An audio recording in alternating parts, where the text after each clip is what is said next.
Ohio. Alors aujourd'hui, vidéo un petit peu spéciale, dirons-nous. Je vous présente ma fille, Lola. Bonjour.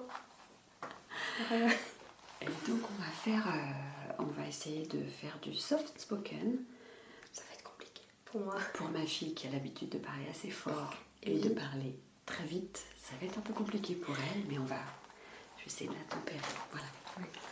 Donc on va faire une explication. Pas une explication. En fait, on va montrer une sorte de clash entre les animés des années 80 et ceux de maintenant. Enfin, maintenant. On va essayer de débattre Non. Un débat, voilà. Non. Si, Les différences entre... Oui, débat, différence, clash entre les animés. C'est des années 80, ça, non Oui. Et moi, il me semble qu'ils sont tous après 2010, à part un seul. Voilà, donc ça ne me rajeunit pas, mais non, c'est pas grave. Donc j'en ai marre que ma fille me parle J'en parle tous à les jours. À longueur de journée de ces animés. Et j'ai décidé de confronter mes dessins animés, mes animés de l'époque. Ça va m'énerver, ça. Elle va dire dessin animé tout le temps, ça va m'énerver. Les animés de l'époque avec les animés de l'époque d'aujourd'hui. Voilà, donc en fait, on a juste fait un petit classement. Enfin, d'aujourd'hui, c'est un peu plus de 10 ans. En fait, j'ai un seul animé qui est sorti avant 2010 et le reste, je crois qu'ils sont tous sortis après. D'accord, moi je n'ai aucune idée de l'année à laquelle ils sont sortis. C'est aux alentours des années 80. Voilà, moi j'ai pas fait une recherche aussi poussée que ça. Ah non, mais moi je sais faire. juste que je les voyais quand j'étais petite, quoi. Voilà. Donc voilà, on a sélectionné en fait 5 animés qui ont marqué, disons moi qui ont marqué mon enfance et elle qui marque son adolescence. Pas forcément, c'est mes préférés surtout. Voilà, c'est préféré. Alors moi ce sont pas spécialement mes 5 préférés, j'en ai des préférés dans les 5, mais il y en a où je ne pouvais pas passer à côté, quoi. Et suivant si ça vous a plu, on refera une session avec d'autres, parce qu'évidemment il y en a tellement qu'on ne peut pas parler de tout dans une seule vidéo, mais au moins on va vous parler des 5 qu'on a choisis pour aujourd'hui. J'avais vu également dans les commentaires qu'il y a quelqu'un qui avait remarqué derrière le fond vert les affiches d'animés. Bah, c'est les miennes, c'est pas les siennes. Voilà, oui, parce qu'en fait, souvent je tourne dans la chambre de ma fille qui est la pièce la plus pratique pour tourner, enfin en fonction des décors dont j'ai besoin. Bref, donc c'est parti, on va commencer. Dans le classement qu'on a fait, on va commencer par le 5e et on va finir par celui qu'on préfère des 5. Donc je commence par le 5e que j'ai choisi. Il s'agit de Goldorak. Voilà. C'est pas celui que je connais le mieux, mais je pouvais pas passer à côté parce que ça reste quand même un des plus connus des animés des années 80. Je fais attention qu'il n'y ait pas trop de reflets dans le pour l'histoire quand même. Donc Goldorak, voilà, avec Actarus qui est le fils d'un prince qui va devoir sauver l'humanité en pilotant en fait un énorme robot qui est donc Goldorak avec des grandes cornes, des yeux jaunes, une grosse armure.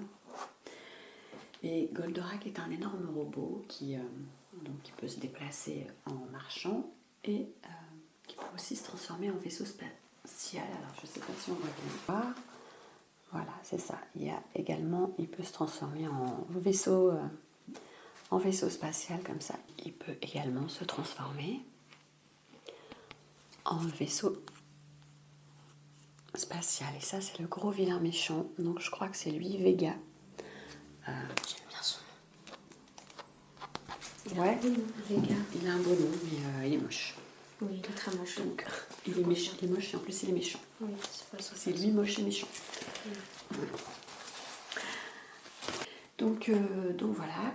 Et donc il y a d'autres personnages que je n'ai pas là, mais il y a Phénicia, il y avait Vénusia, Phénicia et le professeur Procyon aussi, qui deviennent la patrouille des aigles, équipée de 3 engins en fait qui viennent se greffer à la partie robot de Goldorak et qui font que quand ils partent en combat, et ben, ils sont tous ensemble dans le robot. Voilà.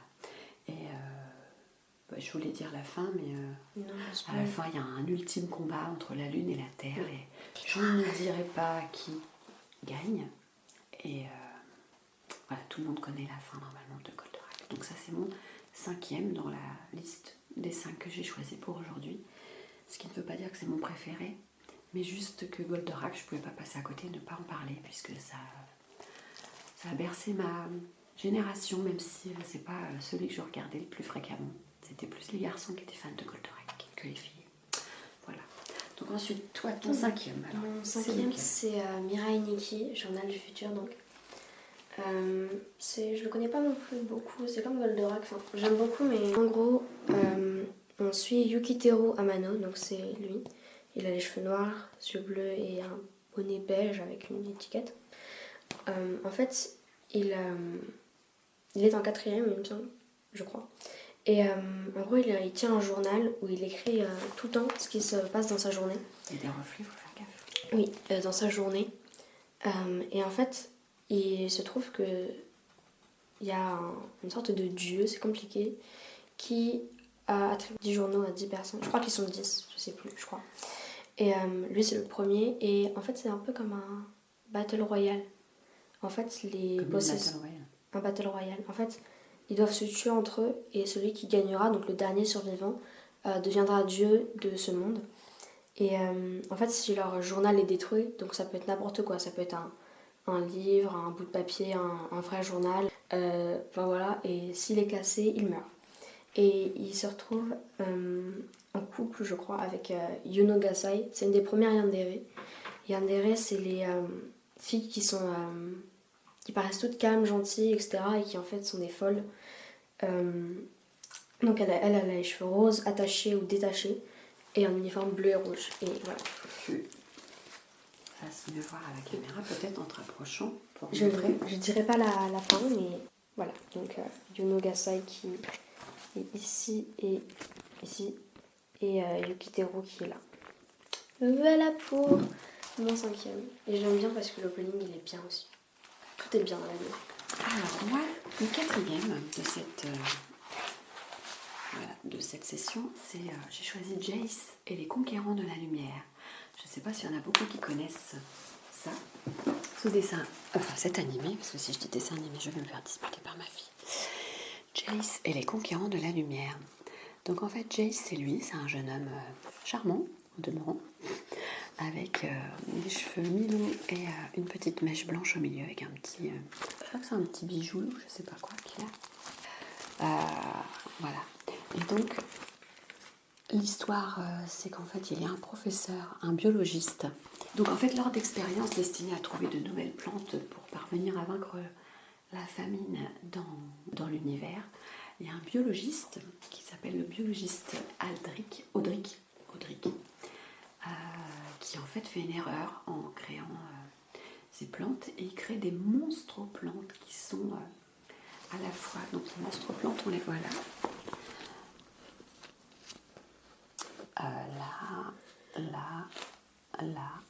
là. Donc ce sont en fait des plantes qui sont mi-végétales, mi-animales, qui sont en plus dotées d'une intelligence, mais qui sont méchantes. Et voilà, parce qu'elles sont imprégnées de la lumière noire. Et elles ont un chef qui s'appelle Discord, qui est là avec une grosse tête moche. Voilà, Discord qui est là.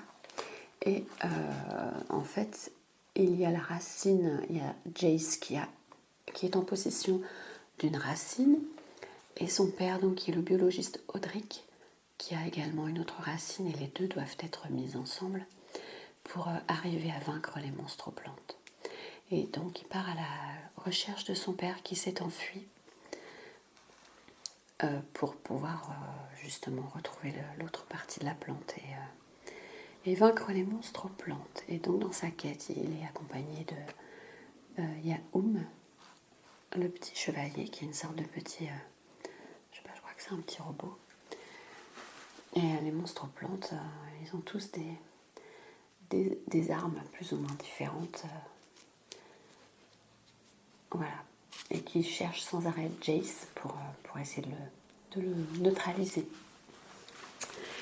Et donc il y a d'autres personnages aussi dans l'histoire. Il y a Flore qui est une petite fille très mignonne. Il y a Flora, il y a l'écuyer, il y a Gillian le magicien, si je me souviens bien. Voilà, donc non, l'histoire est très sympa, la musique aussi, et j'aimais beaucoup, moi, ce dessin animé. J'aimais beaucoup cet animé, même si c'était aussi plus un dessin animé.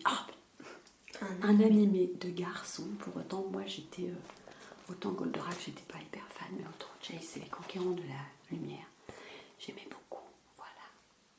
Donc ça, c'était mon 4e. D'accord. Et puis moi, mon 4e, je t'en parle souvent parce que le film sort bientôt au cinéma, parce que la suite c'est après. C'est Kimetsu no Yaiba, c'est Demon Slayer. Où on suit l'histoire de Tanjiro Kamado et sa sœur Nezuko Kamado. Tanjiro part un jour descendre la montagne pour aller vendre du charbon et aider sa famille. Et voilà. Et en fait, en remontant, le lendemain matin du coup, il voit que toute sa famille a été dévorée, à part sa sœur Nezuko qui elle est devenue un démon. Et il décide donc de devenir un pourfendeur de démons, des tueurs de démons, car en fait les démons mangent les humains. Et pour trouver un moyen de soigner sa sœur et la rendre à nouveau humaine. Donc sur la route, il va, donc là on les voit tous les deux, il va rencontrer plusieurs personnes, dont Inosuke, je sais plus, Ishibiya je crois, et Zenitsu, qui sont également des pourfendeurs de démons. Tu veux bien me lire ça s'il te plaît? Parce que j'ai derrière. Là, on les voit tous. Là. Du coup, là, on les voit tous.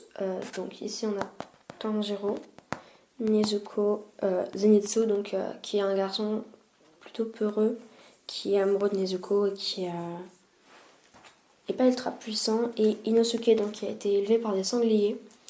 Donc il a une tête de sanglier sur sa tête. Et il a un trait de visage dit plutôt féminin. Et Tanjiro lui a déjà dit qu'il était plutôt beau, je crois. Enfin, voilà. Il lui a dit qu'il était beau, en tout cas. Du coup, voilà. Tanjiro, il a un kimono avec un damier vert et noir. Nezuko, c'est géométrique. Des formes géométriques en rose. Des petits triangles sur celui de Zenitsu. Et Inosuke, mais il est torse nu. Donc, oui, il n'a pas de t-shirt. Même, il a même pas de chaussettes, il a rien, quoi. C'était donc mon 4e. Donc c'était quoi celui-là? Demon Slayer, du coup. Donc c'était Demon Slayer. Mon 4e préféré. Son 4e. Le prochain, je suis contente. Et mon personnage préféré, c'est Inosuke, le gars au torse nu avec la tête de sanglier. Enfin, c'était Jace, du coup, je suppose. Oui, forcément. J'aimais bien aussi le professeur, enfin son père. Désolée. Alors, mon 3e préféré, c'est Capitaine Flamme.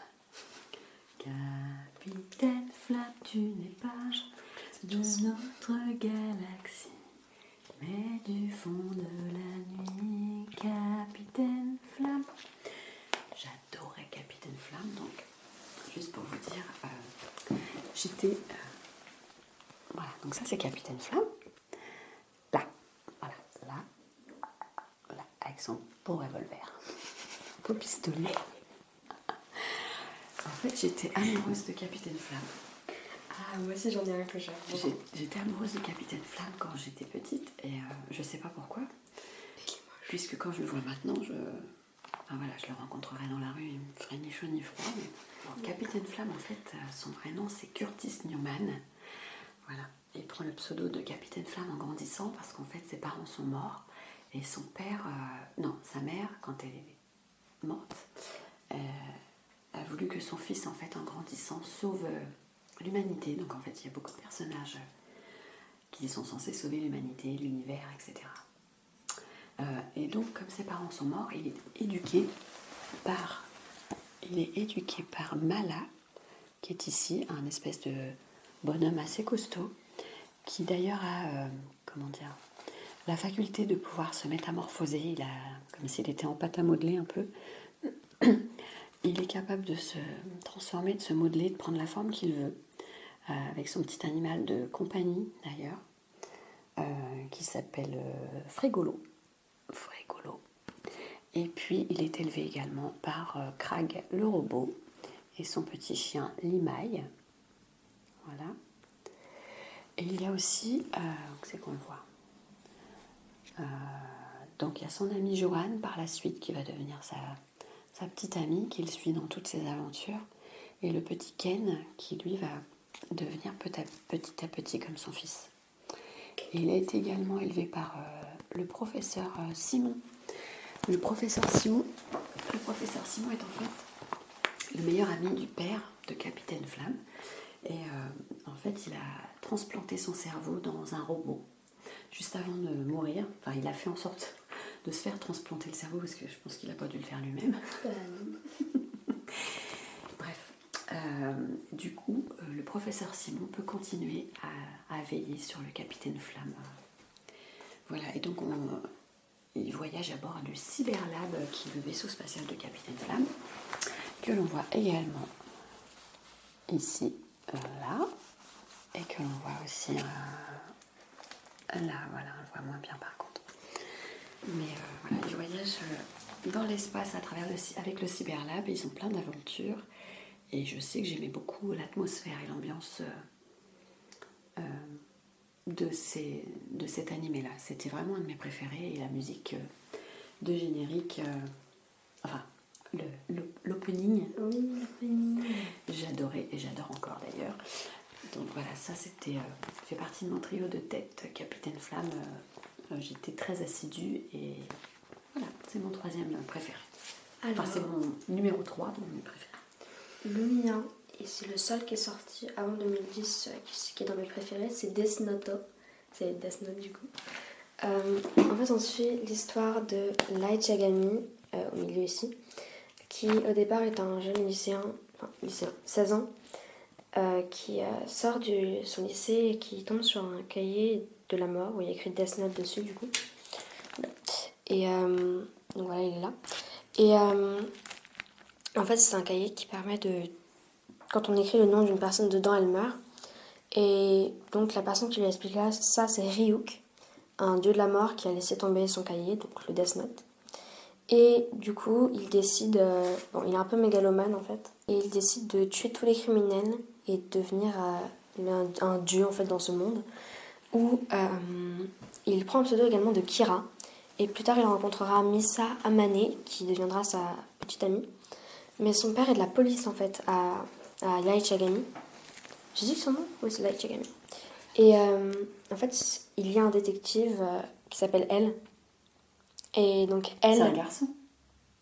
Bah oui. Bah oui, c'est un garçon. T'as dit Elle. Bah oui, mais Elle, c'est un garçon. C'est la lettre L. Enfin, c'est le... Ah, c'est la lettre L. Et voilà, en fait, c'est un pseudo, c'est Lowlight, Elle Lowlight. D'accord, ok. Voilà. Et bah, personnellement, c'est un des premiers que je trouve... un des premiers gars d'animé que je trouve BG. Lui, là? Oui, il est beau, je l'aime bien. Lui, enfin, Elle. Oui, Elle, Lowlight. Et il mange beaucoup et il a une apparence très négligée. Enfin, il a des grosses cernes, il a les cheveux en pétard, pas coiffés. Tiens, juste par rapport au... Ouais. Puis il est pas habillé non plus. Contrairement à Light Yagami qui est tout le temps en costard, etc. Misa qui soigne beaucoup son look, elle a un style gothique, elle le soigne beaucoup. Lui, il a juste un t-shirt et un jean qui met à 24. Il est pas très soigné, disons. Et voilà, c'est mon préféré. Lowlight, je l'aime beaucoup. Voilà. Donc elle, il est incroyable. Donc elle, enfin donc lui c'est Elle. Oui. Et donc elle s'appelle lui. Non, elle s'appelle Misa. Misa, voilà. Misa Amane et Light Yagami. Il faut suivre. Oui. D'accord, c'est un peu compliqué. Non, c'est facile. Par contre, c'est un truc que j'ai pas compris, c'est que Misa, des fois, elle a les yeux marrons, des fois, elle a les yeux bleus, des fois, elle a les yeux rouges. Elle met peut-être des lentilles. Oui, je crois qu'elle a les yeux bleus de base. Voilà, et Light, c'est mon préféré. Non, elle, pardon. Tout en haut. Voilà, c'est Puis il a une attitude très animale en fait. Il est tout le temps pieds nus et il s'installe comme ça sur sa chaise. Il est tout le temps comme ça. Il mange beaucoup. Et Lequel, celui-là? non, tout en haut. Là, il mange un gâteau carrément. Donc, en même temps, il avait fait une pile de sucre, puis il avait fait ram comme ça, et puis il a tout mangé. Et à la fin, il se retrouve menotté à Light Yagami. Enfin, c'était. La fin, elle n'a aucun sens. Non. Ok. Donc, bref, donc c'était dans Death Note. Oui, et ça, c'était ton troisième aussi. Troisième préféré. Donc le seul sorti avant 2010. De mes préférés du moment. Ok, le prochain. Alors, mon deuxième, ça va plus parler aux filles qu'aux garçons. Il s'agit de Candy. Voilà, Candy, qu'on appelait aussi Candy Neige, parce qu'en fait, Candy est une petite fille qui a été abandonnée sur le devant de la porte d'un orphelinat. Elles étaient deux petites filles, elles étaient dans un panier et c'était un jour de neige. Donc Candy s'est fait appeler Candy Neige. Et donc les deux petites filles, il y a Annie qui est plutôt timide et il y a Candy qui est plutôt turbulente et assez espiègle. Et les deux petites filles vont grandir et devenir assez inséparables. Candy avait toujours des espèces d'énormes couettes avec les cheveux. Elle avait quand même les cheveux très épais, hein, Candy. Elle avait toujours des petits nœuds dans les cheveux. Voilà, de grands yeux bleus. Et toujours une espèce de trait sur le nez. J'ai jamais vraiment compris pourquoi d'ailleurs il y avait dessiné ça. Je sais pas trop à quoi ça correspond, à un petit pli sur le nez, je sais pas. Bref, peu importe. Et donc en grandissant, Candy avait toujours un petit raton laveur qui s'appelait Capucin, qui la suit partout, Capucin, dans ses aventures. Et en fait, en grandissant, donc elle devient inséparable, sauf que Annie va se trouver adoptée et envoyer une lettre d'adieu à Candy, ce qui va rendre Candy très malheureuse et elle va aller pleurer en haut d'une colline avec sa lettre. Et en pleurant, elle aperçoit un homme qui joue de la cornemuse avec un kilt écossais. Et cet homme lui dit qu'elle est beaucoup plus jolie quand elle rit que quand elle pleure. Et elle va l'appeler par la suite son prince des collines, parce qu'il va lui apparaître en rêve dans beaucoup d'épisodes. Et elle va repenser à lui systématiquement quand elle aura des moments difficiles. Voilà. Donc après, il y a beaucoup de personnages qui viennent se greffer à l'histoire. Elle va vivre aussi beaucoup d'aventures. Le prince des collines, en disparaissant, laisse un médaillon avec la lettre A dessus. Et donc elle ne connaît pas l'identité de ce prince des collines, de ce petit prince des collines. Et par la suite, elle va avoir beaucoup d'amis, dont Monsieur Albert, Archibald, Alistair, il y a aussi un Anthony. Donc ça c'est susceptible d'être un de ceux-là, peut-être son mystérieux prince des collines. Voilà, elle aura aussi un amoureux qui s'appelle Terence, mais elle n'oubliera jamais son petit prince des collines. Et pour ce qui est des gentils, des méchants, les méchants, il y a Elisa, qui est une petite peste et qui en fera voir de toutes les couleurs à Candy. Et puis il y a aussi, comment c'était, Miss Pony, qui était une des dames qui s'occupe de l'orphelinat, qui est une vieille dame et qui était absolument gentille comme tout et bienveillante avec Candy, alors que sœur Maria était plutôt rude et avait du mal à supporter le caractère de Candy. Voilà. Et donc là, on voit ça c'était son ami, Monsieur Albert, que l'on voit là.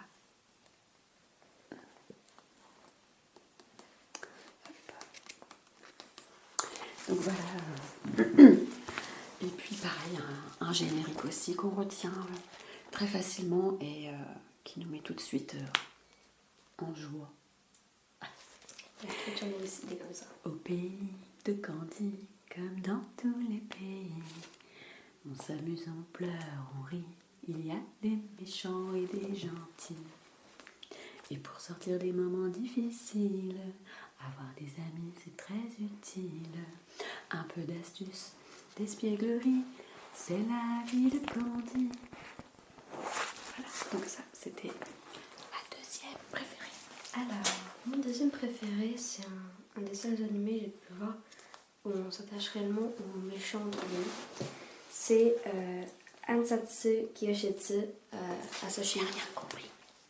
Ansatsu Kiyoshitsu, c'est Assassination Fais voir Classroom. l'écriture à la caméra parce que du coup on comprend rien. Vu que c'est en japonais. Ansatsu Kiyoshitsu Assassination Classroom, du coup. En fait, on suit l'histoire de plusieurs personnages, donc. Oula, il y a beaucoup de lumière. Donc, de Koro Sensei. En fait, Koro Sensei a détruit la Lune et vient sur Terre pour également détruire la Terre dans un an.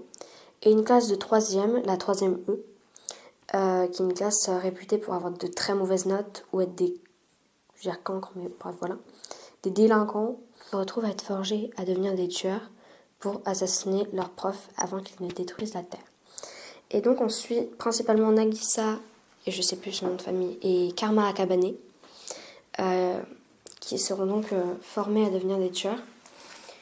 Karma Akabane est donc plutôt espiègle et à plutôt être insolent et à beaucoup frapper. Il essaiera plutôt de tuer le prof avec un gun. Et Nagisa, il est très fort en maths, Karma. Et il est très fort en maths et très stratège. Et tandis que Nagisa est plus gentil et réservé, il ressemble plus à une fille d'ailleurs. Et il se bat plutôt au couteau, même si là il a un gun. Mais sinon, il n'y a pas de coiffeur chez. Si, c'est pas là. Mais Ils ont tous en fait, des coupes. non, Karma il est bien coiffé par contre en vrai. Bref, avec Nagisa en fait c'est pas tout sa faute, c'est juste que sa mère voulait que ce soit une fille, je crois. Et donc le force à avoir les cheveux longs et lui fait des. Non, c'est lui qui se fait des couettes, mais il le force à avoir les cheveux longs. Et il y a même des filles de la classe qui croyaient que c'était une fille aussi. Et en ils étaient partis se baigner dans une rivière près de la classe. Et genre, il y avait les deux filles qui disaient « Ah, mais Nagisa, t'es un garçon !» Et les réflexes de faire ça et de dire « Mais oui, je suis un garçon, machin, en se cachant. » Et voilà. Donc, mais une Kuro-sensei, ça s'attache beaucoup à lui. Mais en fait, c'est un animé où il y a. Je vais pas dire qu'il y a du fanservice, mais un petit peu quand même. Parce que, en fait, Kuro-sensei, c'est un prof un peu pervers. Donc du fan service. Oui, c'est par exemple. On sait jamais, il y a peut-être des gens qui regardent qui savent pas ce que c'est que le fan service, parce que Alors, là, il n'y a pas longtemps que je sais ce que c'est. Alors le fanservice en fait c'est quand le fanservice donc c'est les femmes qui ont des gros décolletés dans les animés ou qui sont habillées très court et il y en a un peu dans Assassination Classroom du coup. Surtout avec la prof Irina qui est donc une tueuse et qui est habillée très court. Voilà, elle est habillée très court, c'est tout. Et du coup ils se retrouvent à être forgés à devenir des assassins en 3e. Mon premier, moi, qui est mon dessin, mon animé préféré, ce sont les mystérieuses cités d'or. Enfant du soleil, tu parcours la terre, le ciel. Donc en fait, les mystérieuses cités d'or, que j'adorais, qui est vraiment mon animé préféré de quand j'étais jeune. Je vais pas dire petite parce que sinon ça va tout de suite donner l'âge que j'ai. Les mystérieuses cités d'or, donc qui étaient avec Esteban. Il y avait Esteban, il y avait Zia, il y avait Tao qui est là avec son perroquet Pichu, je crois que c'était Pichu. Et il y avait aussi Mendoza. Et là donc c'est le grand Condor, puisqu'ils ont beaucoup voyagé à bord du Grand Condor. Voilà. Ça se passe en Espagne au XVIe siècle. Là, c'est pareil, ce sont deux marins. Je crois que c'est Sandro et Poncho, je crois, qui était un duo assez comique en fait et qui les suit aussi dans leurs aventures. Donc en fait, Esteban est un enfant orphelin qui a une 12aine d'années et qui se retrouve... qui habite dans un monastère et qui se retrouve recueilli par Mendoza, justement, qui est un navigateur espagnol.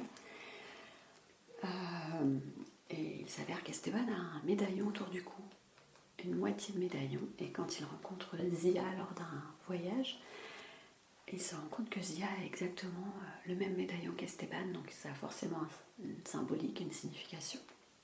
Et voilà, donc en fait, ils partent à l'aventure des mystérieuses cités d'or, parce qu'a priori, il y aurait un lien avec Esteban et ces mystérieuses cités d'or.